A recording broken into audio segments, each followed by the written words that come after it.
Hello, I'm Patricia Diorio, and this is Get Conscious Now. Entertaining, informational, and inspirational, this show is committed to making a global impact to build a better world by raising consciousness. We have an in-house audience here today, and so I'm delighted to welcome all of you and thank you for being here and lending your energy to help us deliver a wonderful show. Today's show is about conscious comedy. Laughter, having as much laughter in our lives as possible. This is not surprising because when we laugh, when we have a good belly laugh, it feels so good. And we have a very funny lady with us in the studio today that you're going to meet here in a minute. So stay tuned. This is going to be a very fun and funny show. But of course, now it's time to meet my wonderful co-host, Stu Zimmerman, who is quite a funny guy himself, as our fans will attest. Hello, Stu. Yes, Stu. Yeah. Thank you, Patricia. that would be me. Thank you so much. Stu, whatever. I'm wearing pink. I'm in touch with my feminine side today. Stewie.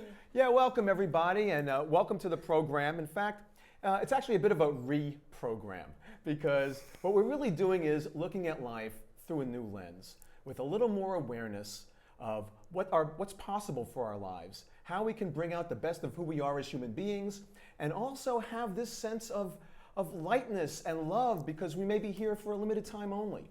And now if you've missed any of our programs, and we have a litany of them already, I'm not sure how many a litany is, but I think we have them. And we've had people like Deepak Chopra, Reverend Michael Beckwith, Julia Loggins, and a spate of others who have lent their wisdom to one aspect of everyday life in a way that is engaging, entertaining, and really informative. So I invite you to come to our YouTube channel, to our website, and to see us on Facebook as well, and friend us and catch up with what you may have missed so far. And before we get to the rest of our show, we now have a message from some of our supporters. If you are passionate about your message, if you want your book to be the best it can be, and if you want someone to do it for you with your collaboration every step of the way, then Ellen Reed is the one for you. Get Conscious Now is proud to be sponsored by American Riviera Bank. It's our bank, and we feel good about it.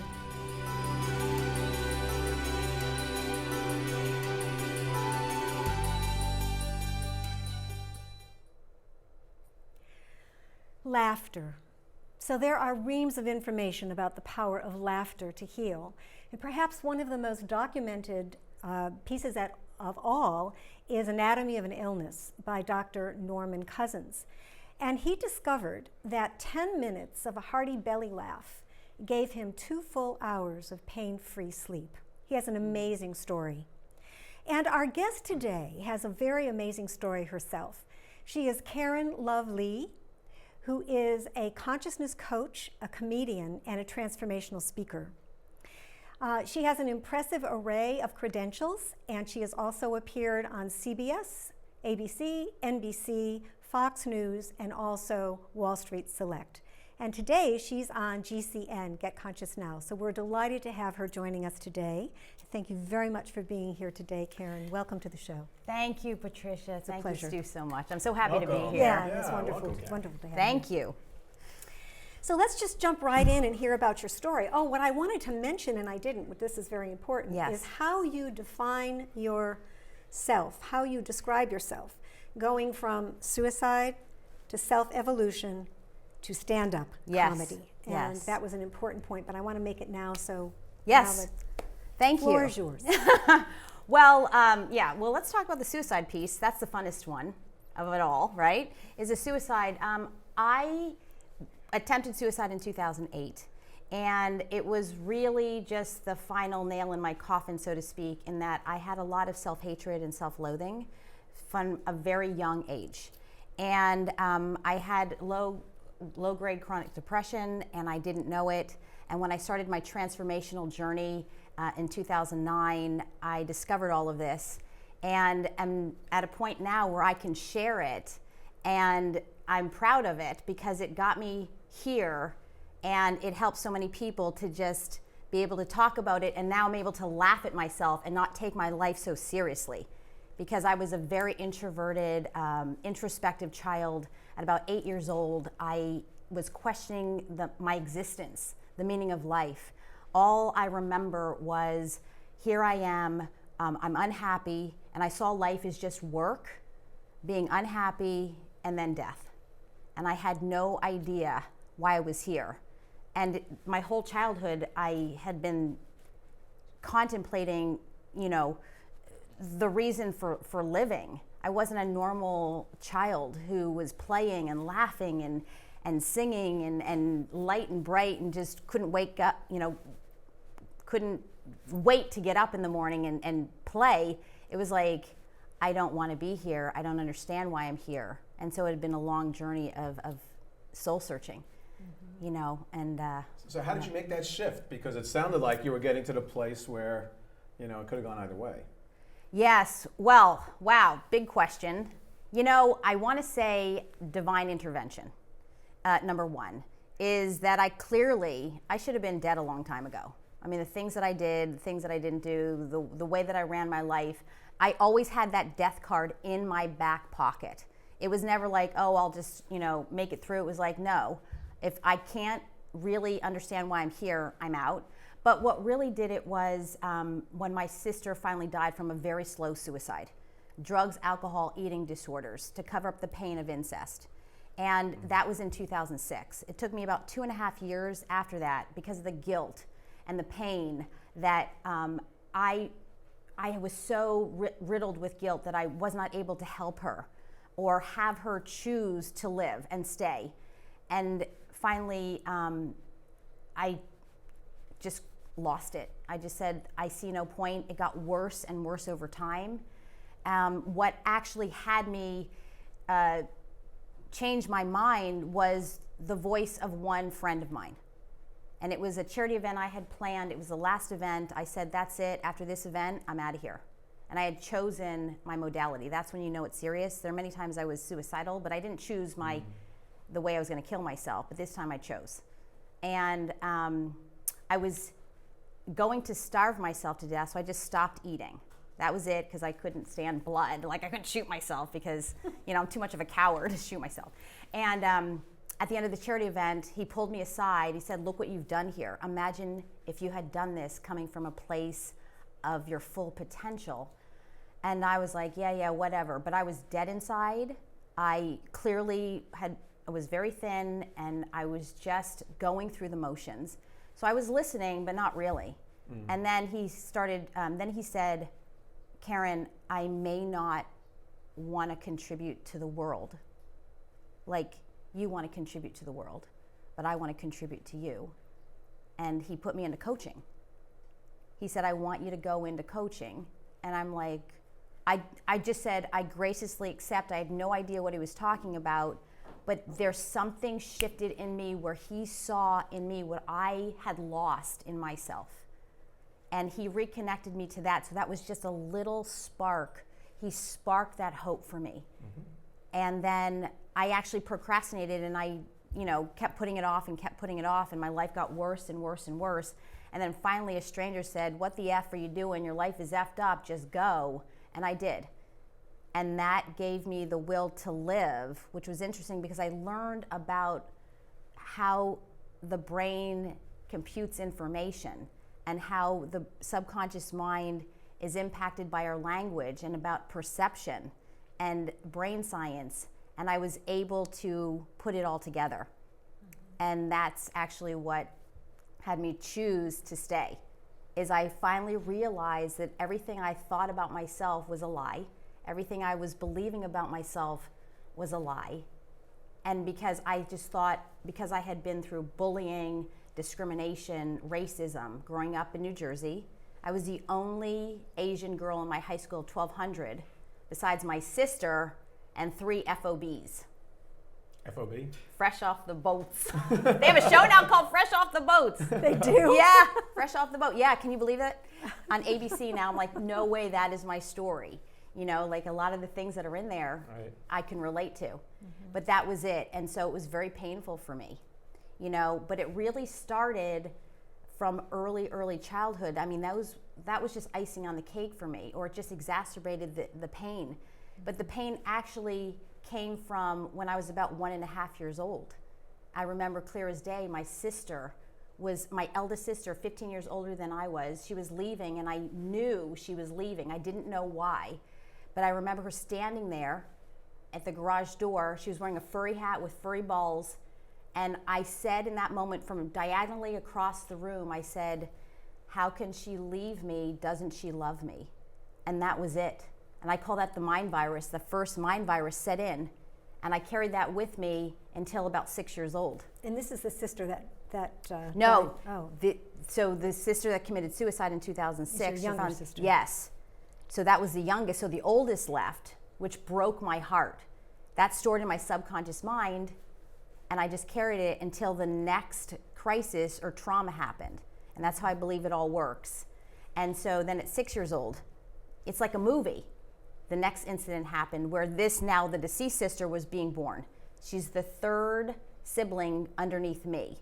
I'm in a Chinese family. In a Chinese family. So they weren't exactly thrilled to get a third girl. Oh my God, they weren't. Actually, my mom told me the truth. She didn't even want any more kids. Hello? What do you mean? Stop having sex! I guess they didn't have it translated in Chinese for them. I don't know what, But yeah, there she is. And I remember clear as day, at the foot of my mom's bed, there she is knitting, pregnant, and my older brother walks in and says, "Karen, Mom's leaving for the hospital to have the baby."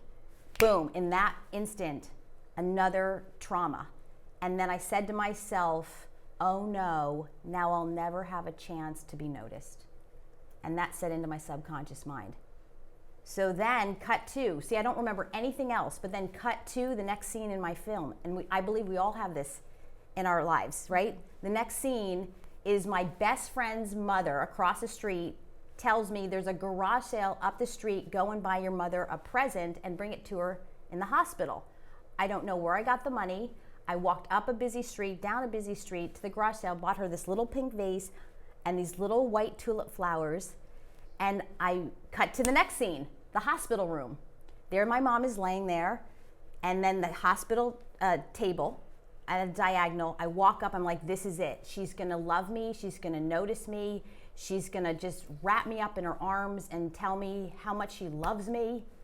And I hand her the flowers and nothing.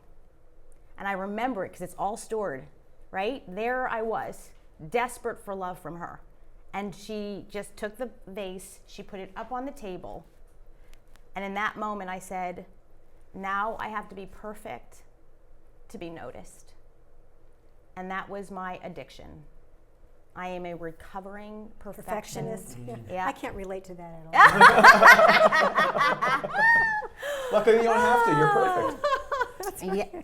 Well, the irony of it is we are perfect. Yes, but who knew? Why didn't anybody tell me? Why didn't I get the memo? What the frick? So how did you get from all of those scenes, yeah, which sound more, and the tears, which sound more dramatic? Makeup. Yeah, exactly. How did you shift from the dramatic scene to a more comic scene where you actually embrace comedy and even stand-up as, yeah, well, as part of your life? That's what's interesting, because as a consciousness coach, I coach my clients to go for their dreams. And I believe it's all based in our childhood. Like really what we wanted to do as a child never leaves. And I believe that for most of us, almost all of us, that we have all these hidden dreams from childhood that we have covered up and made excuses not to do and not to follow our heart, right? And so here I'm coaching, and all of a sudden, as I'm coaching, I do all this work on myself day and night, and I realized, oh my God, I got to come out of the closet. I've been hiding. I have been a comedian this whole time. I've been wanting to be a comedian and an entertainer since I was a little girl. And I had not really brought that up to my conscious awareness because it was so buried under all the insecurity and the self-hatred. And so as I'm coaching, I'm thinking, my bucket list, what do I want to do off my bucket list? And it was comedy. I took a comedy course, stand-up comedy, and I was scouted from the first show to the Hollywood Comedy Store in my first show. Out of everyone in the class, I was the only one scouted to the Comedy Store. And that was it. But it was the moment I stepped on that stage, I said, oh my God, I'm home. Wow. Right? I'm home. Great. Yes. And that's how it all started. It was just me doing the work and peeling away the layers of the onion of my own baggage, all of my fears, all of my constraints, while helping my clients. And the next thing you know, I'm like, oh my gosh, I've been hiding all of this and I didn't even know it. Mm-hmm. So what do you expect, what do you want your audience from your comedy? What do you expect them to take away from your comedy skits? Yeah, great question, Patricia. See, when I was doing sets at the Comedy Store, I realized that I was telling more random jokes and it wasn't me. I didn't want to tell random jokes. I wanted a message.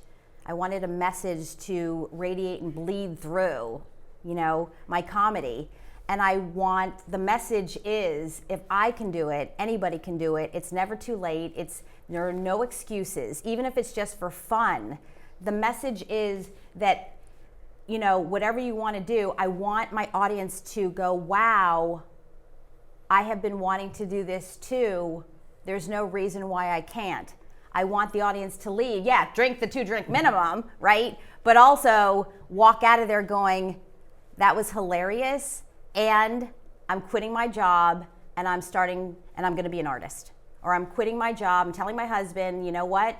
I'm taking a sabbatical and I'm going to follow my heart's deepest desire. That's what I want. I want them to walk out, not with a hangover, I want them to walk out with a tangible, like believing in themselves more than they ever have. Mm-hmm. Yeah. Great. Yes.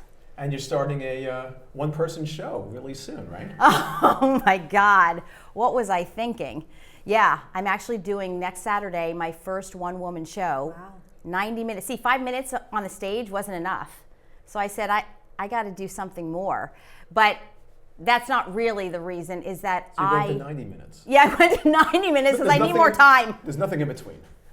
No, 5 minutes to 90 minutes. You know what? I really, through the help of my mentors and my coaching, and I realized that, what am I waiting for? So I actually rented a theater, the McCaden Place Theater in Hollywood. Really? Right, yes. And I'm selling tickets. There's still a few left, right? So I still have tickets.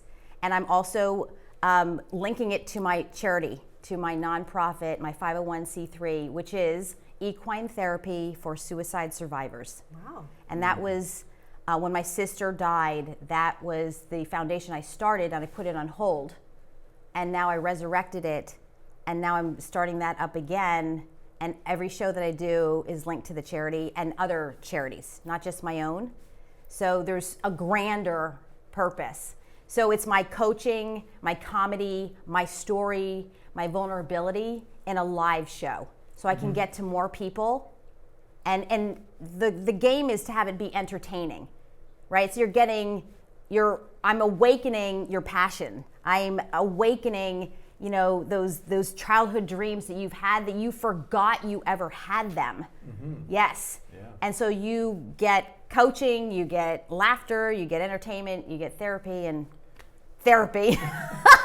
Right, they don't know what they're getting. You get drinks and food. Right, alcohol therapy. Alcohol, yeah, right. And some laughter therapy. So Karen, you're doing a one-woman stand-up routine. Well, tell us about it a little. It's called Transfer Magic. Yes. I love that title. Thank you. Transformation, and I called it magic because in transformation, the most miraculous, magical things actually happen based on the law of attraction, where there's no physical evidence or rhyme or reason for anything happening, and it appears. And so a quick example is I have a client who she was in fear of her boyfriend killing her and their daughter, their 3-year-old daughter. And so she was in hiding for a year before she came into coaching with me. She had been through domestic violence shelters. You think, okay, that's a little far-fetched, but he was actually trained by the CIA. So it could have happened. And now she had hired attorneys to help her with the child custody and the real estate and dividing their assets. And she's had no attorneys. They're allies. They're communicating. I taught her how to communicate with him. He gives her child support 3 months in advance and unsolicited. He just offers. And for the first time ever, he bought a Christmas present for their daughter this past December, almost a year, ago. But that to me is magical. That to me is, we could never have predicted anything like that. And she was prepared to do everything through attorneys and you know, go through the separation, but she was in fear of her life. And so that's the magic. That is the magic. Just an energetic shift. Yeah, but more than energetic, right, is that now they can communicate and they're working together and there's no fear anymore. And so that's where I believe it's all about relationships. So do you incorporate your experience with your coaching clients into your stand-up? Yes, that's the whole thing. So that's what really makes your comedy different. Yes, that everything, there's so much material. So it is honing in. This comedy thing is new for me. It's only about a year old, and it's been sporadic, not like a consistent year. As I was doing comedy, I took time off, and then was coaching my clients, and I said, I miss comedy. I'm going back because I was lost. I was trying to find the content, and I was trying to put together my material because it didn't feel right doing random jokes, and it doesn't feel right just coaching. So I'm marrying the two now, right? So this is my one-woman show called Transfer Magic, and it is my story of how I went from suicide, you know, to self-evolution, to stand-up, and of course here it's sit down, but yeah, but you know, hopefully we're not cramping your style. Well, so much. it's a little, but I can, you know, okay, I hear you. I got it. We're all on a leash here. Yeah. You know? we got this wired mic on, and this is just the way it goes. Well, I can dance in a chair. I'll say I can do stand up in a chair. So, yeah, the one woman show is actually next Saturday, August 22nd in Hollywood. And if people are interested, they go to my website, www.karenlovelee.com. And I think that will show up on the screen, but you know. Yeah, they'll find your calendar, see where, how often you're appearing and where and all the rest. And it's all about the audience. It's just transforming human beings through me. I believe all human beings are the same, and we are all mirrors for each other to learn and grow. And it's like looking in the mirror, regardless of the exterior, and having the audience go, oh my God, that's how I felt. Oh my God, that's what has been stopping me all these years. Like all of a sudden a light bulb's gonna go on for them through me. So it's easier to see someone else than it is for us to look at ourselves. And so, right, and then throwing in the comedy and the entertainment, and that's, I'll be honest, that's a little tricky. This is, you know, my forte and expertise is transformation all day long. The comedy is like, oh my gosh, you know, and then I get into my head about it, and I have fears that come up, and I have to work through those fears. And often people say to me, oh, you're a comedian? Okay, tell me a joke. I'm like, oh, you're a porn star? Okay, have sex in front of me. You know, it's like, what are you gonna do? Give me a sample. I know. Right. Or yeah, give me a tidbit, right? Give me a taste. Right. You know? And so it's kind of awkward for me. And then I'm like, oh my God, don't expect me to tell you a joke just because I say I'm a comedian. It's like you're an accountant. Okay, add up all my taxes. Right. Right? Yeah. But my one woman show, there's no set. I don't have like sets. I have a few jokes here and there, and if they're applicable. So what I do, I'm very intuitive. And this is my first show, right? And I have my intention of how I want it to go. Again, it's all about the audience. It's all about transforming other human beings and being a contribution, yes? But it's something where I'm gonna feel it. I'm gonna feel it and go with it. And the comedy is gonna come through. But yeah, I mean, you know, I'll be honest, growing up Chinese American, it wasn't like this, but it felt like this is how I lived. There was me, my siblings, and my parents were like,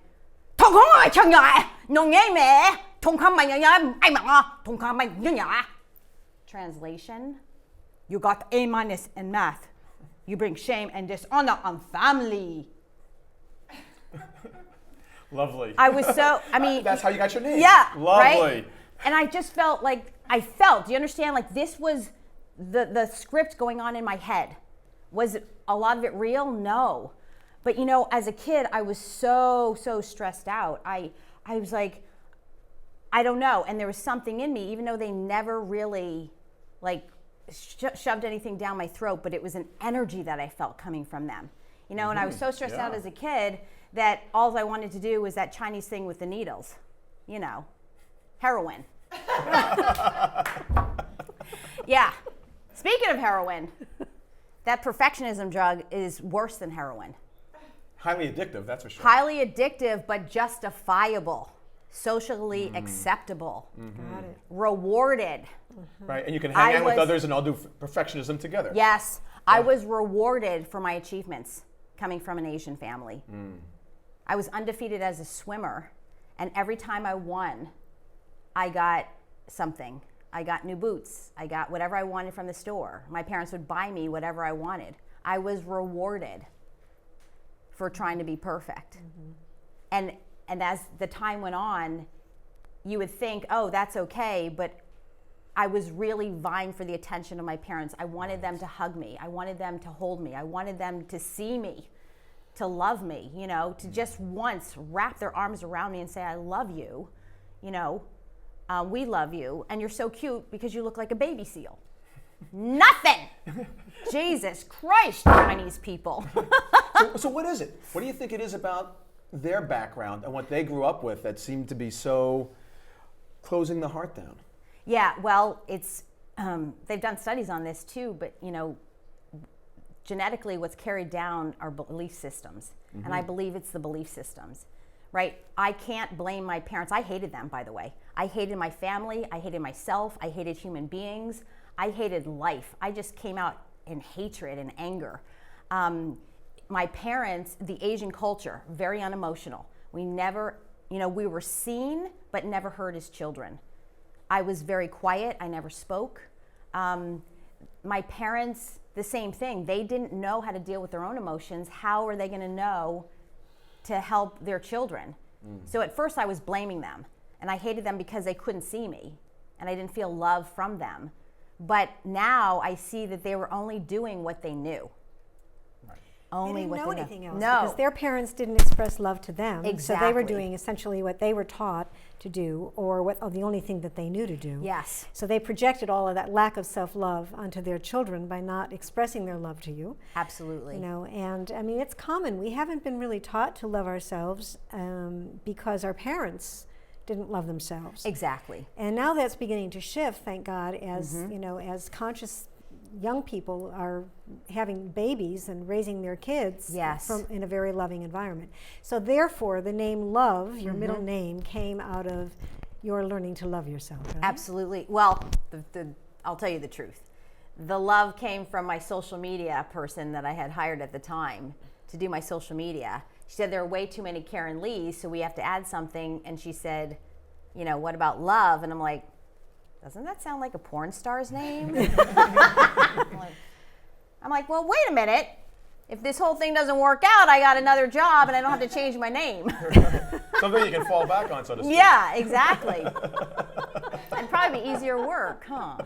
Yeah, so they actually, but you know what's so interesting is I grew to love that name.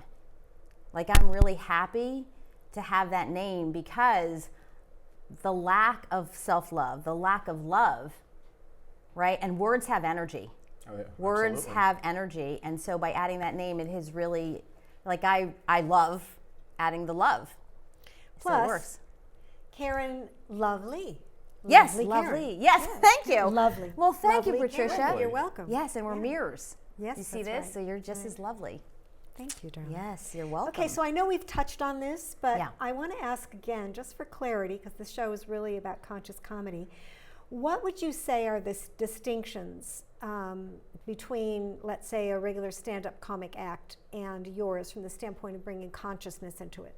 Is that a clear question? Yeah, well, I think What it makes is your clear. what makes Make your it comedy conscious? Yes, because the comedy is threaded through transformation.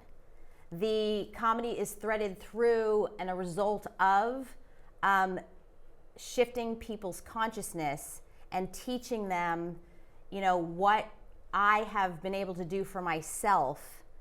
And so when we say conscious comedy, it's really, again, and I don't disrespect any any comic, excuse me, comic, you know, Getting all choked for up. doing, you know, jokes, but for me it didn't feel right without putting my message. And it had to have a purpose. Like everything that I do, I have to have a purpose there to make a difference so that I could touch someone's life in a profound way, you know, beyond underneath laughter, if that makes any sense. Like I really touching their heart and their soul, and to have them almost go, oh my God, I never saw that ever before in myself, and I see it. And then in telling my stories and sharing what I went through, then somehow the comedy shows up in that. So when I'm coaching my clients, which is all recorded, every one of my clients is documented, I'll be talking, and as I'm doing the coaching system, I throw in all these jokes, and I do all these, and I mimic things, and I improv, and I'm thinking, okay, so I want that to come through. So it's really, here's the big secret, it's really transformation wrapped in comedy, yes? And then, and like I said, it comes through organically because I never know what message is going to come through. And so I love live because I want to feel the energy of the audience, because it's about them, not me. So when I actually was a dance teacher, I was a dance teacher who didn't have a set routine, who walked into class. I came into the class and I did the warm-up, and I could see what the students could do and what they couldn't do, their level, where they were tight, where they were open, and then I choreographed to their ability. I choreographed the routine so that they could step into it. So I'm doing the same thing with my one-woman show, and it's a show that's going to be ongoing. Mm-hmm. So I can help transform people live because I want to feel their energy. So how do you prepare for the show? Excuse me, darling. How do you prepare for the show? I mean, a lot of alcohol, a lot of stripping, a lot of... No. I mean that you were talking about the fact that it isn't that you could just take a little clip from that, because it's improvisation, yes, most of all. So when you prepare for the show, do you have an idea of what you want to cover in that hour? Is 90 minutes? 90 minutes. Time. I have spoken for 8 hours straight before. You did a filibuster? I was going to say, was anybody listening? No, it was just me. It was just me. I actually have done a one-day event, and there were people that came in and heard me speak, and the day went by so quickly, and everyone was sitting on the edge of their chairs. It was about transformation. There was not... And where did you do this? I did this at near LAX. I rented a suite or presentation room at the LAX Hilton. And so I did it a one-day event. And I mean, nobody wanted to leave. They were seriously, it was mesmerizing. I have that all taped, right? And there were comical moments, in that as well. But 90 minutes, you think it's not that long, and I'm thinking, oh my God. But you're asking me, because I could talk for days, but you're asking me how to prepare. So I want to tell you how meditation. I just recently started meditating, and that is my best way. I know it sounds crazy. I was never a meditator, but when I'm sitting still and I'm quiet, that's when all my material comes up. So I might be on that stage with my eyes closed, speaking, but every time I meditate and think about the show, I move to tears, and that's how I know I'm going in the right direction. And then the comedy is threaded through there. Move through, feel the tears, so the tears come up as an acknowledgement that this is something I want to express, type of thing? Yes. Like for me, I'm very close to my tears and my vulnerability. Mm-hmm. And through the vulnerability, that's how I prepare. You can be transparent. Yes, exactly. Mm-hmm. And then make light of it. Right. Creates more space. Yeah. Yeah. And then I get into a flow.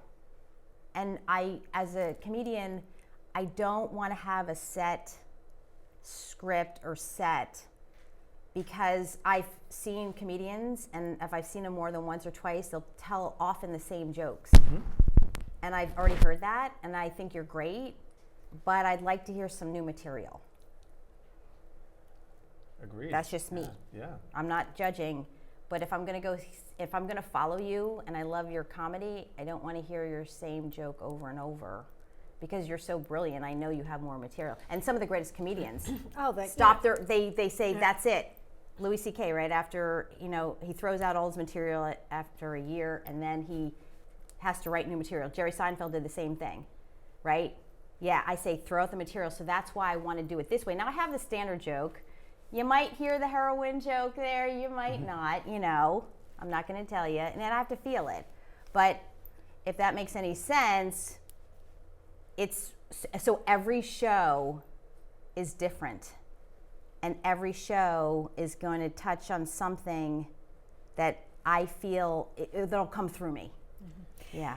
I was going to say, and underlying that in this basic sense of improv, yes, where you're not scripted and you're allowing for the magic to show up in the moment. Yes. It does require a great degree of surrender.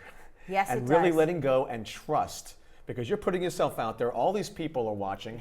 You don't know exactly what's going to come out. You can only hope that it's entertaining. Yes. You can only hope that it's transformational. Yes. And to really let go to that extent, and just to invite in a wisdom and a magic that may be beyond yours to script on some level. Yeah. It takes a lot of courage, and yet that's really where so much juice is. I know. I even feel it right now as you're speaking. I'm like, just what you said, you nailed it, Stu. That's exactly it. It does take a lot of courage. And that's what I'm trying to help my audience. I just have to say this, Patricia, I'm sorry not to cut you off. No, that's all right. Please. But that's what I want to teach people, is it doesn't have to be perfect. Right. Get up there, just do it and F it up. And I call it failing my way to my dreams. Right. Right? I want to do it. I said, even if just one person shows up, I'm doing the whole show. Even if nobody shows up, I know the sound guy will be there and the light guy will be there, so I'll have 2 people. And when is this again? Next Saturday, 7 p.m., Hollywood, McCaden Place Theater. Wow. It's on my website, and if anyone's interested, it is a charity event to raise awareness and funding for the Joanne Lee Foundation. It is named in honor of my deceased sister, and again, equine therapy to empower suicide survivors. Wow. And you'll be doing these one-woman acts on an ongoing basis. Yes. So that just in case, after editing and post-production on this program, your show may have come and gone by some stretch of the imagination, the next one coming up, people catch you in September, October, and beyond. Yes, and it'll be bigger and bigger and bigger, because this is just the beginning for me, because I have really tapped into my heart with this. And we can say we had Karen Love Lee on our show. Yes, thank you. Right when she was beginning her great career. We knew her when. Yes. And before we became Get Conscious Now Network. That's true. Yes. Okay, there you go. We'll circle back. That's right. That's right. So let's talk about your coaching, because our time's flying. Oh. Your vision is to, I'm just going to read this, Yes. is to redesign the default survival mechanism of the human brain, which would cause innate superconsciousness. Now, I don't mean to put you on a spot here, but I'm going to anyway. Go ahead, but it's Karen you're talking, so give it to me. Okay. Yeah. So I think it's relevant to ask why you use the word cause instead of reveal, because you have, you don't cause super innate consciousness. We are super innate consciousness. It's not about causing it, it's about revealing it. So I guess I want to ask you why you use the word cause instead of reveal. Okay, Does that make sense? Yeah, Do you and did I understand the actually question? use that word, Yes. cause? Yes.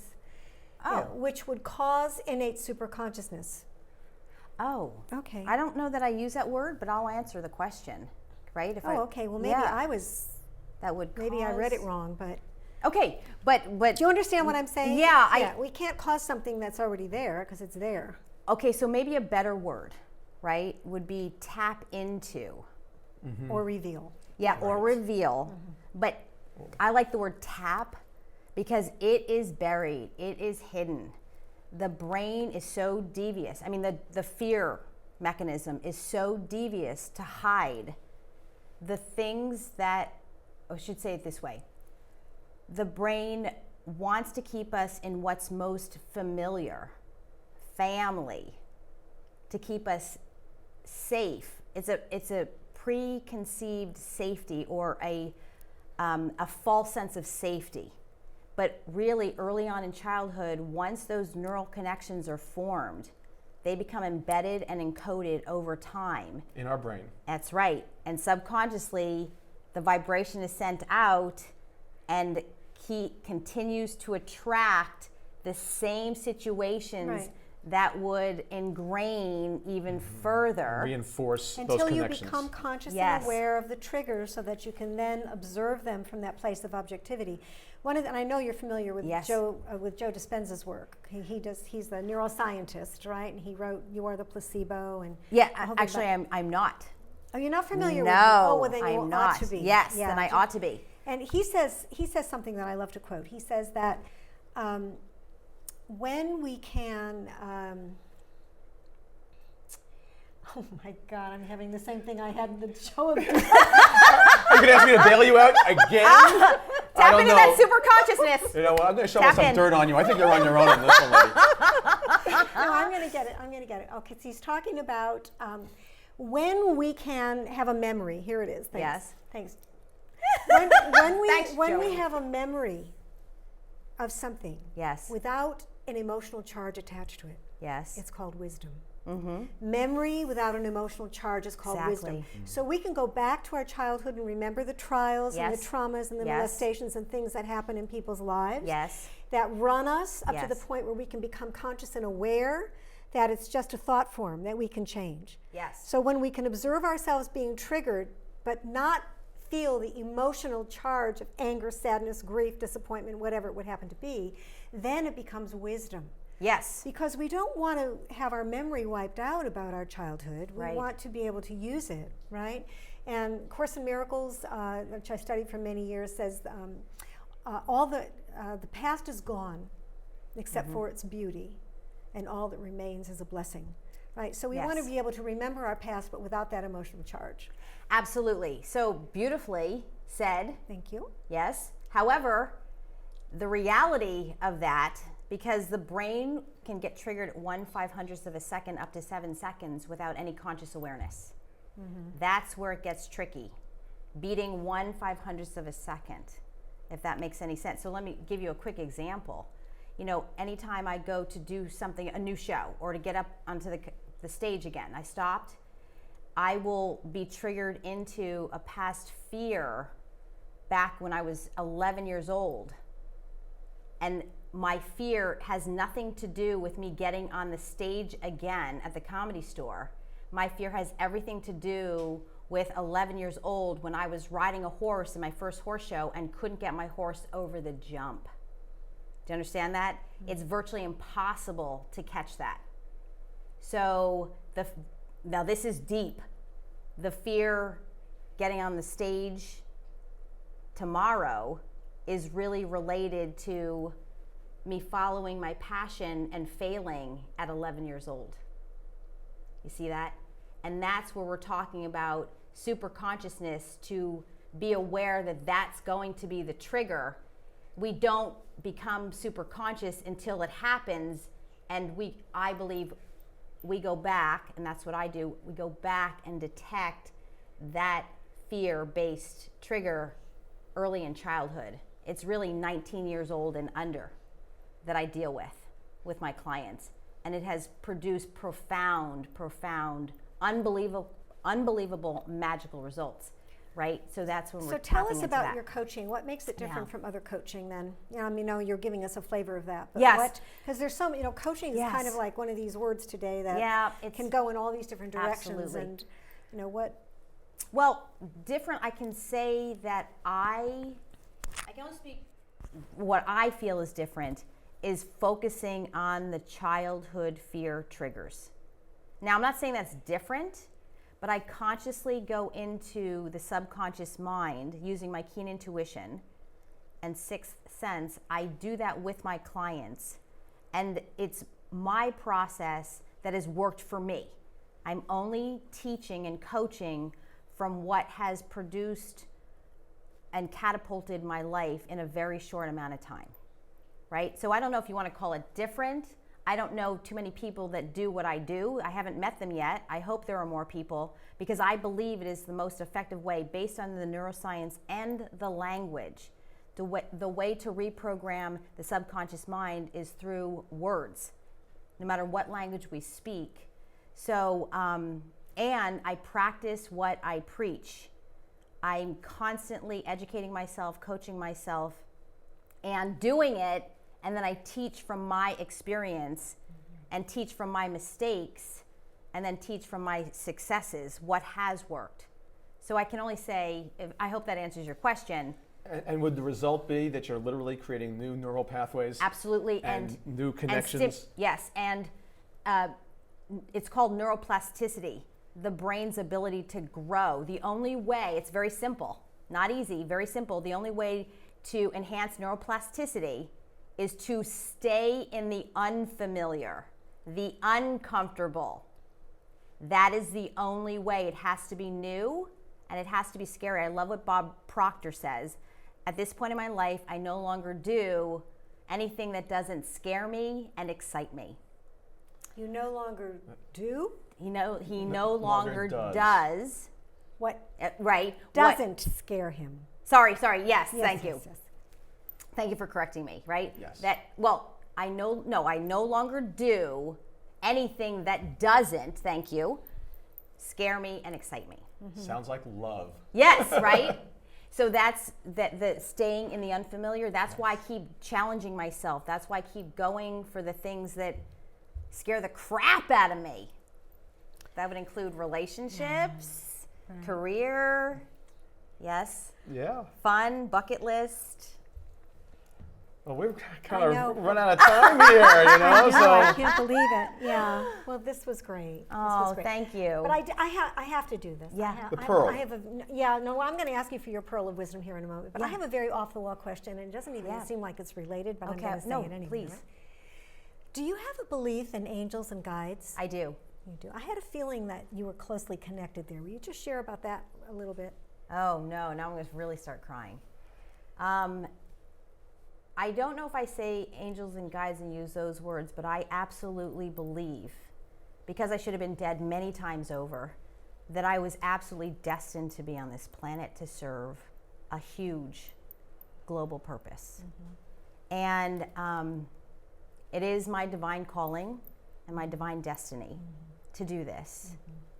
And I know I am surrounded by many guides and angels, or however you want to call that. When I was preparing for the show, I just really got that very clearly, that you're really being guided. You're being guided and you're being taken care of. Yeah, which is why you're here doing this work. Thank you so much, So I Patricia. acknowledge you for. And I love that you brought that in. Yeah, it just seemed like an off-the-wall question, but I figured I would save it for the end.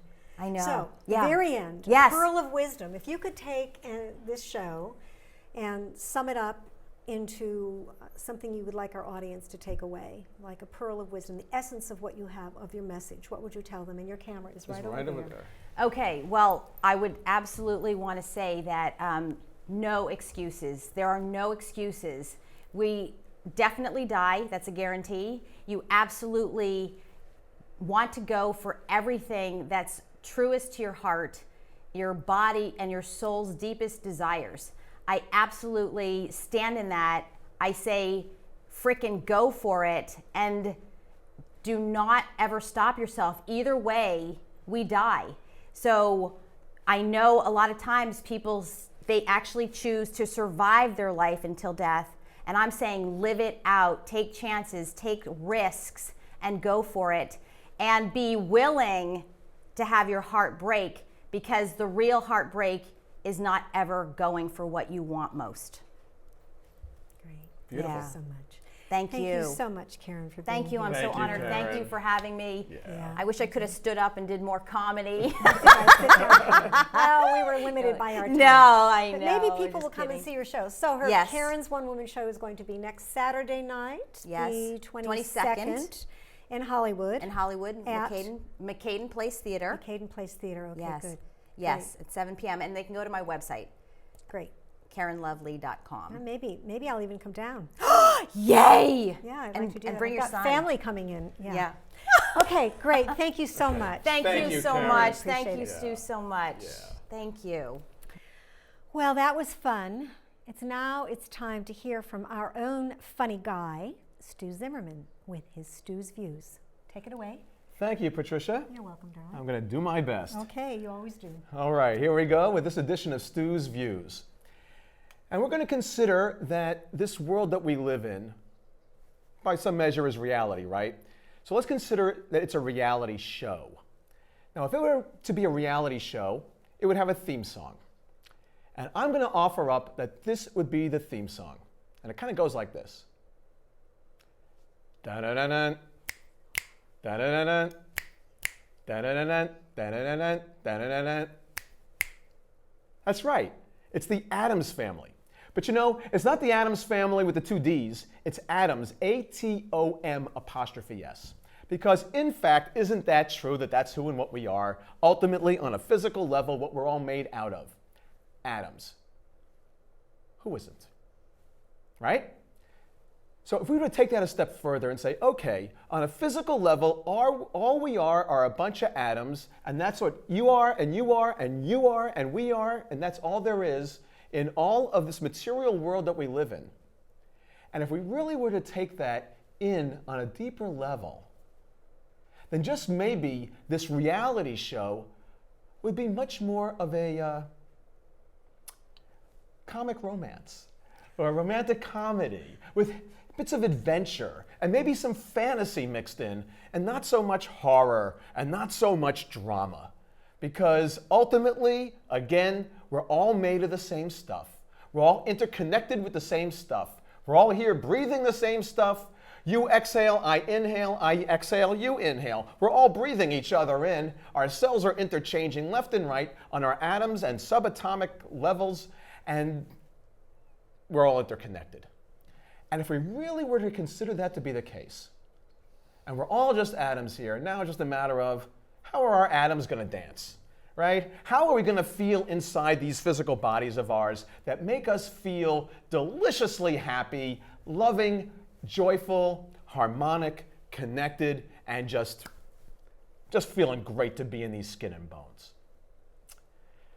Well, our guest today, Karen Lovely, talked about just showing up in the moment and creating some new neural pathways and really letting go and really surrendering.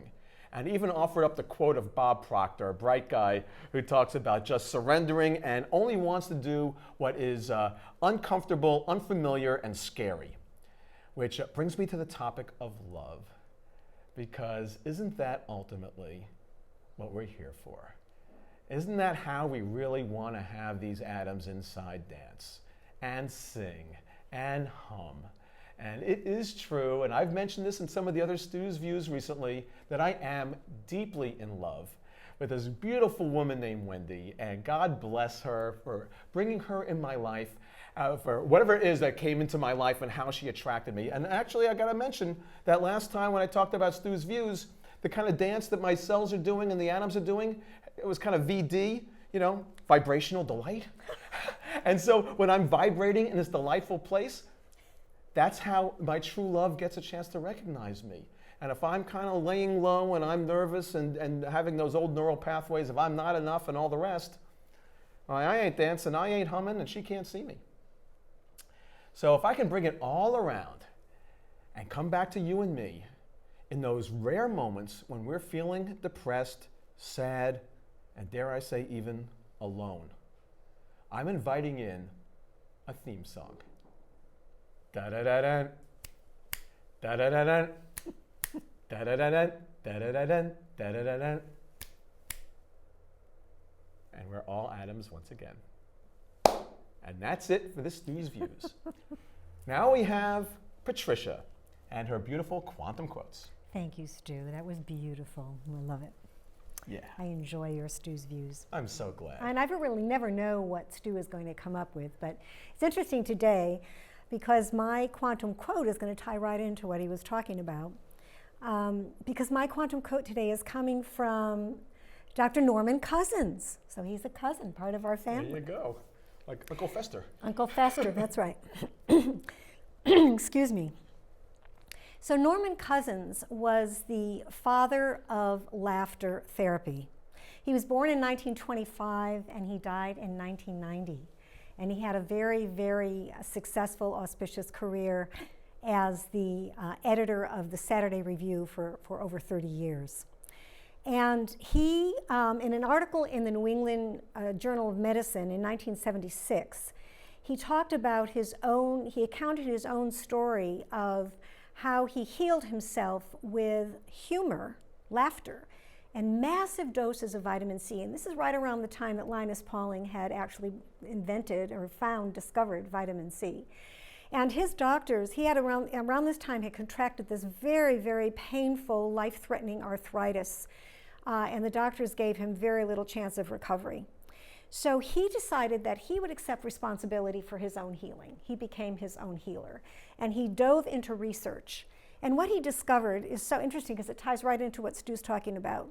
He discovered that when we have negative thoughts and negative feelings are usually in a closed loop with negative thoughts, that we actually produce negative chemicals in the body that then create an environment for disease. So he thought, well, if this is true, he deduced, then if I have positive thoughts and a positive attitude of love and joy and harmony and happiness, then it's going to create an environment in my body for healing. So what he did is he worked with a physician privately every day, and he sat and he did mega doses of vitamin C, 28,000 milligrams a day through an IV. And he watched every Marx Brothers movie that he could find, every funny sitcom that he could find. And here's the quote, and I mentioned it a little bit in my monologue. I made the joyous discovery that 10 minutes of genuine belly laughter had an aesthetic effect that would give me at least 2 hours of pain-free sleep. So he was his own healer. He was a scientist in his own life laboratory. And he lived at a time when emotional connection was not really accounted for in traditional medicine. Emotions, no, they didn't make any connection between our emotions and our disease. But now we know better.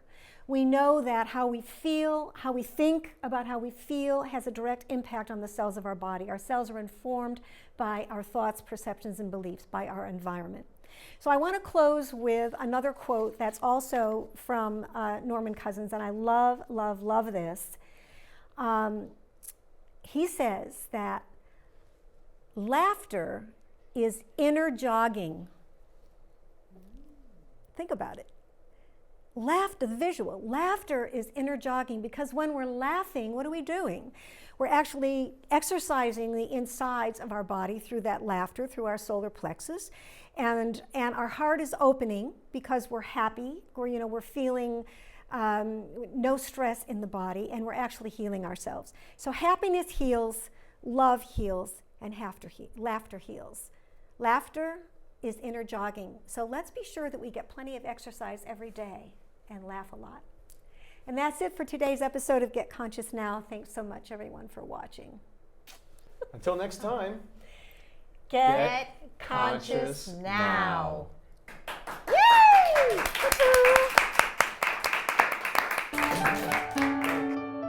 If you are passionate about your message, if you want your book to be the best it can be, and if you want someone to do it for you with your collaboration every step of the way, then Ellen Reed is the one for you. Get Conscious Now is proud to be sponsored by American Riviera Bank. It's our bank, and we feel good about it.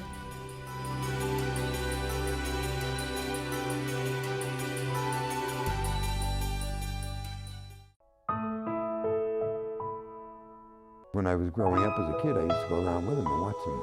My mother and I both worked at Lowry Field. To keep on doing this together.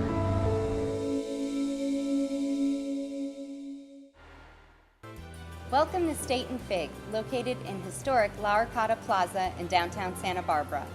Our menu focuses on products that are raised in the state of California, inspired by the flavors of the Riviera.